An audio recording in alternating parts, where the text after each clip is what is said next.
penugasan saya di sana sebagai administrasi rumah sakit di kelas B21.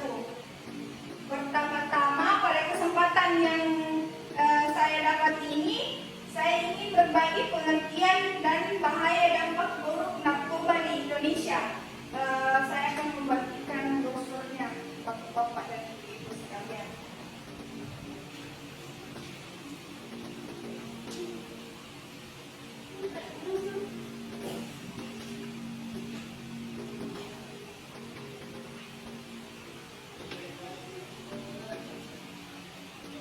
Baik, bisa dilihat brosurnya Bapak-bapak dan Ibu-ibu.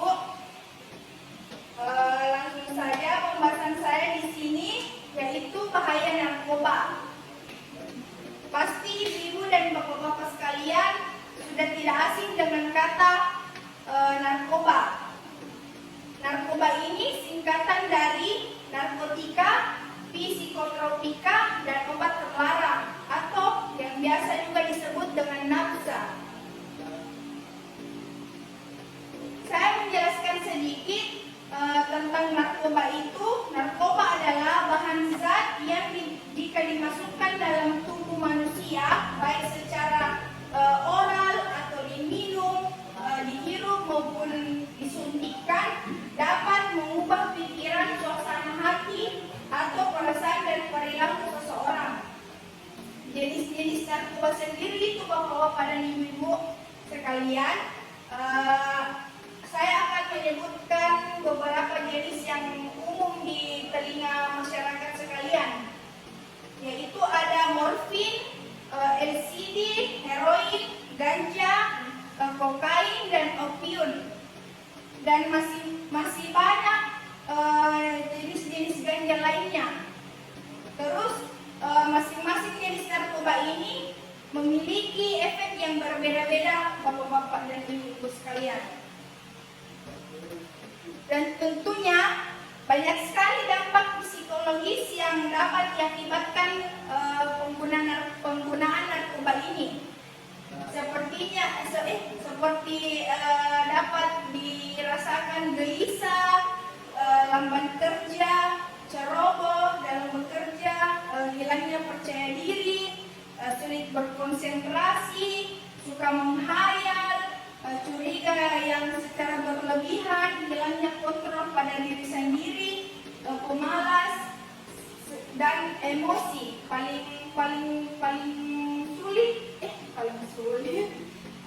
Paling berbahaya itu akibat dari narkoba ini ada kematian, Bapak-bapak dan Ibu sekalian. Jadi, jika seseorang mengonsumsi narkoba, yang akan terjadi pada diri Anda, kesehatan baik fisik dan mentalnya akan rusak.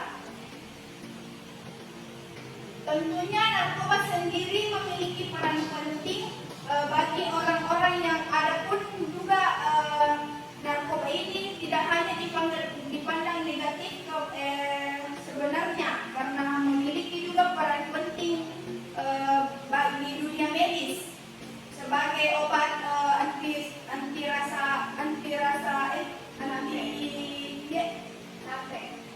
capek, supaya tidak dirasa di bekas operasinya, toh.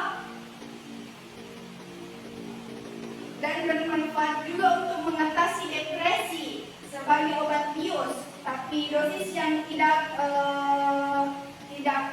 berlebihan, ada takarannya. Baik, saya lanjut. Ibu-ibu dan bapak-bapak sekalian, jika mempunyai anak yang bisa dibilang sudah remaja, berhati-hatilah.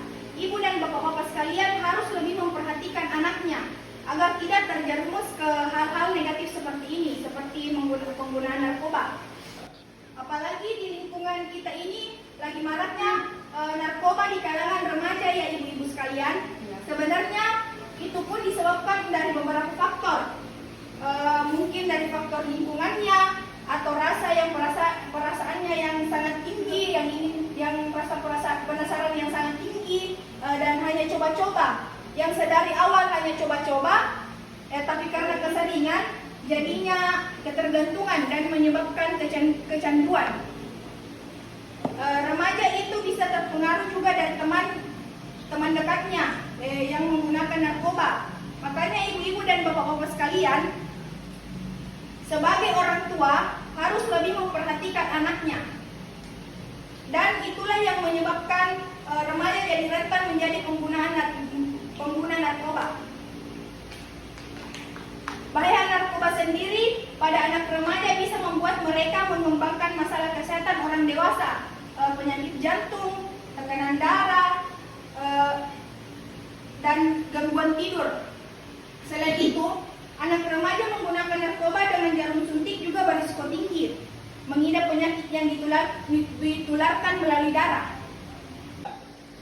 Di sini, saya memberikan saran untuk menghindari narkoba melalui kegiatan yang sehat ibu-ibu dan bapak-bapak sekalian, seperti berolahraga atau bergabung dengan kelompok pemuda, mengadakan kegiatan kreatif dan positif.